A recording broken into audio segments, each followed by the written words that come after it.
Welcome back to the basement. In this episode, we're going to take this 1973 Fender Precision Bass and we're going to totally gut it.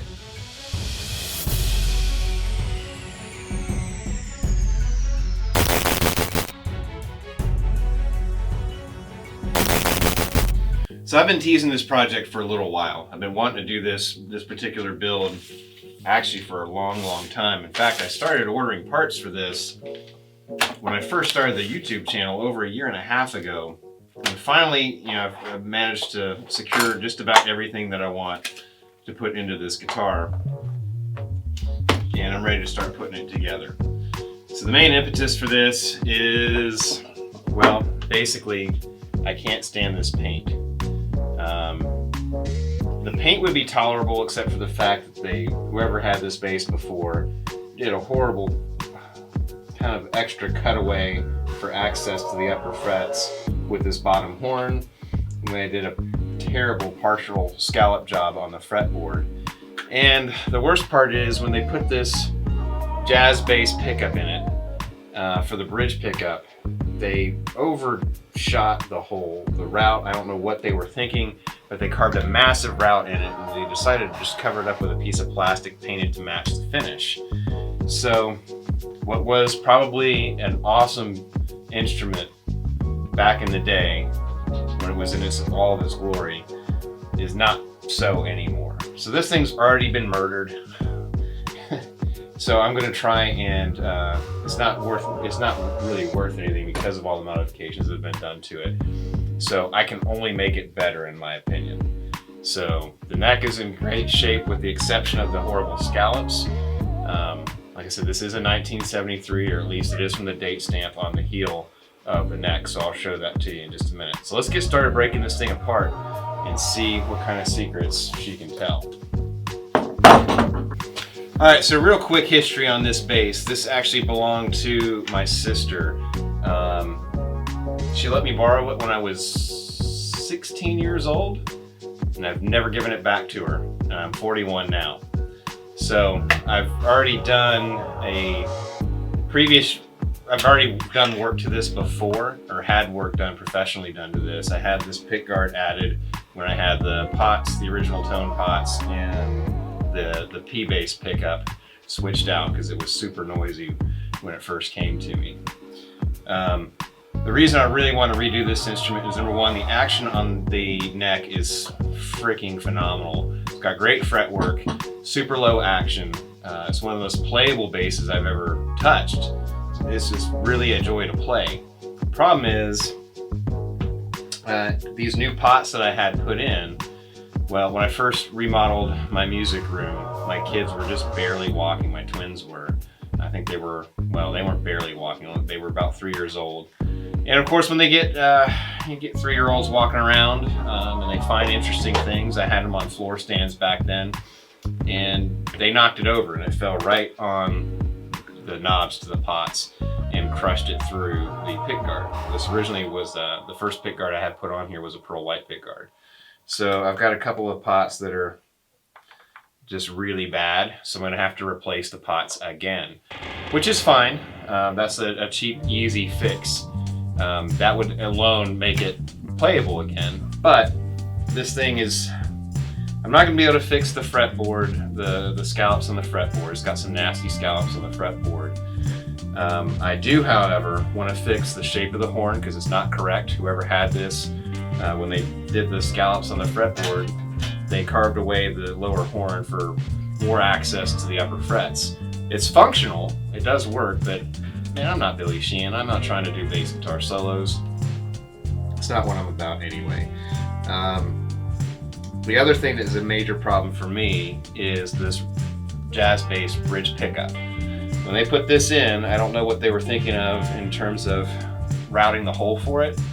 I don't know what they were thinking, but they screwed it up and they decided to cover it with a piece of plastic and paint it to match the finish. So those two things I want to address with this build. So that, and obviously the paint is pretty horrendous. And I've had a lot of people say just play the heck out of it, and you know what? I'm liable to agree with you, but the fact that I want to fix the original shape and fix this horrible routing job in the back, it's time for new color. So not a fan of the 80s look that it has on it right now. It's a 70s bass after all. So I went back and forth with the color a couple of different times, and I feel like this bass wants to be Sherwood Green Metallic. So I'm going to start off with Olympic White as the base color, which I strongly considered having this thing be Olympic White, but I figured if I did Olympic White, I would go with a black pickguard, and I would want to do pearl block inlays. And then I thought, well, that's been done. Just get a Duff McKagan bass. So as much as I like the look of that bass, I feel like this bass wants to be green. So I'm gonna let it do what it wants to do. So I've got some Gracie's Vintage Finishes. This is from Madison's Music. Great small company. This is the same company I bought the nitrocellulose paint for on my Fender Jazz bass, my 2000 Mexican Fender Jazz bass that I've done previously.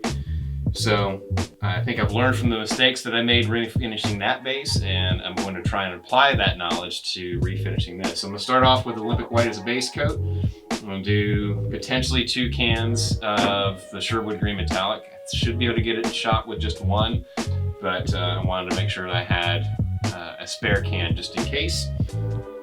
That's after this gets shot with sealer. So it's going to get shot with sealer, then the Olympic White, then the Sherwood Green, and then I've got 3 cans of clear. I'm going to build up probably about 12 coats of clear lacquer on top of this and let it cure for at least a month before I wet sand, do the final wet sand and polish on it and start playing it. So I'm going to try and take my time with this in terms of the finishing process before I play it, hopefully. Can't guarantee that I'm not going to let impatience get the best of me and want to assemble and play it. I probably will, but I won't play it a lot. I certainly won't gig with it. Other bits and pieces, so it's going to be Sherwood Green Metallic. I'm going to put a white pearl pickguard on top of that. I think it's going to be a great look for it. I'm going to try and strip the paint off of the original tuning pegs, and I think I should be able to do that. But if not, I've got some vintage 70s Clover style original Fender tuning machines. I don't have the little rings that go on the tuning pegs on the front side of the headstock. I've got some brand new ones, but they're not this vintage aged nickel. So I don't know what I'm going to do. I also got to figure out what I'm going to do with this Hipshot kick-ass bridge. I like this high mast bridge a lot. It's a lot like the old Leo Kwan Badass bridge, but it's got some really nice brass saddles. It's the same bridge that's on my jazz bass. I liked it so much, I figured I'd do that here.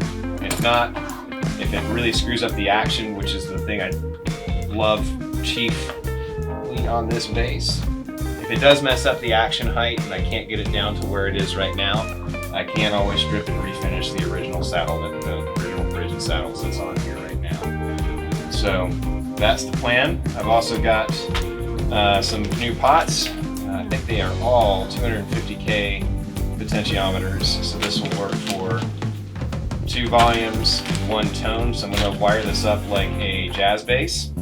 I'm going to mimic the Emerson pre-wired kit. I figured I would try to do it myself. And that's going to have 2 treble bleed circuits, which I've got here, and then the same Emerson oil and paper capacitor. So those 2 things will basically keep the EQ curve the same regardless of the volume level on either the bridge or the neck pickup. And then the capacitor, the tone knob, gives it the tone adjustment. So that's what I'm going to do. So it starts with taking this sucker apart. So let's start with these guys. There's not a set screw on this one. Looks like this one just pops off. So, yep.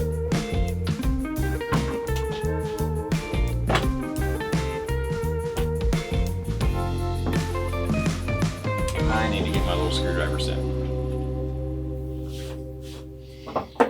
Alright, I've got my little screwdriver set. I've got my workbench cleared off so I can do some work. So I'm not going to be putting parts on for quite a while. Let's see if I can get you a better view.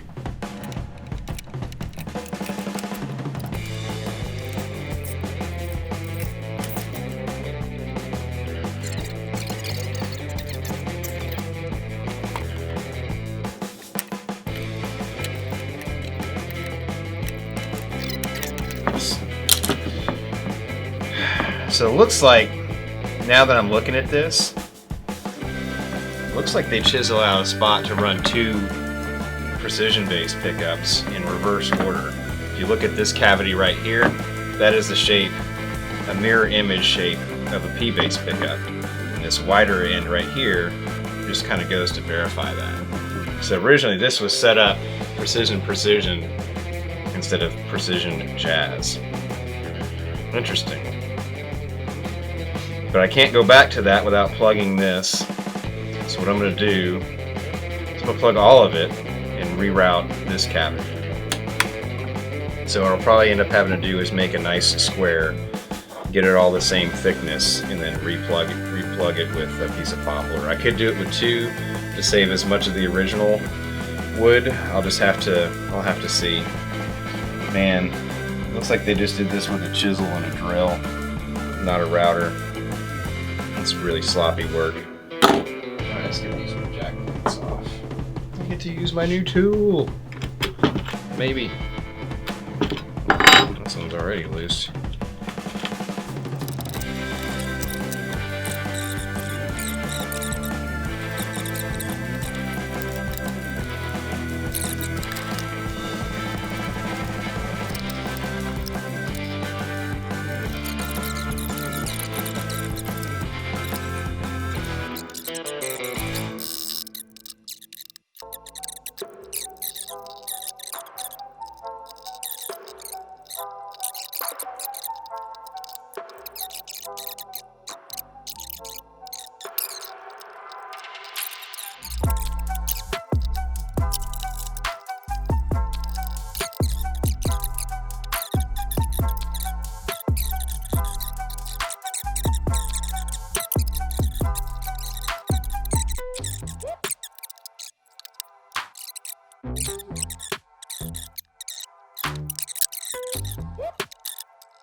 You can really make out where it was if I can get this stupid thing to focus.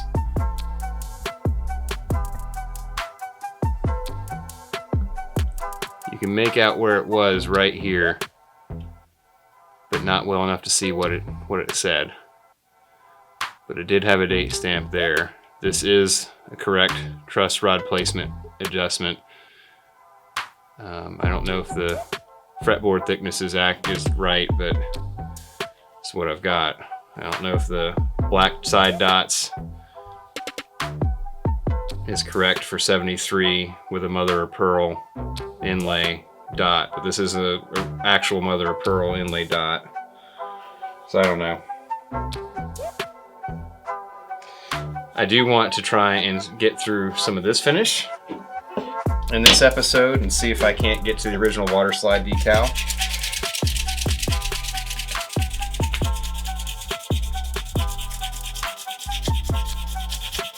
I've always wanted to do this on this.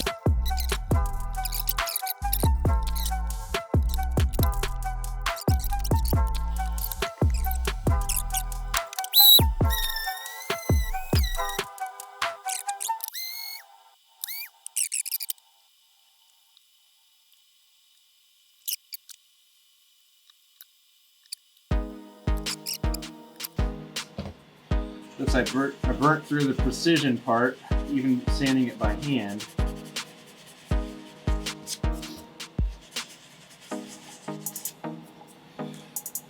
But this had the old 70s Precision Bass logo. You can see it clear as day saying bass right there. You can see the Fender F right here. It looks like I lost the serial number and I lost precision. That sucks. But I was at least able to uncover that, and that's kind of a small win.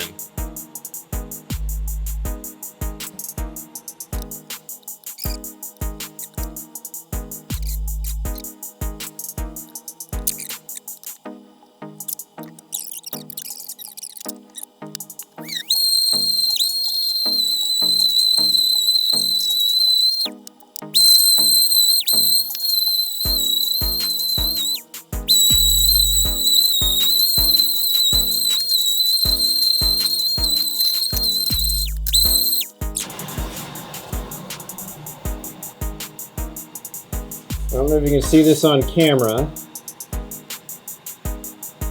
but this had the shield plates on it. Now I've re-drilled where the pick guard holes would have been that were filled in, but here you can plainly see spackle put in here, which would have been where the pickup cover was, and then here on the bridge you can see where the bridge cover screw holes were. So that's pretty cool.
That's going to do it for this episode of The Basement. Thank you so much for watching. Please join us next time as we continue this restoration project / rescue project of this 1973 Fender Precision Bass.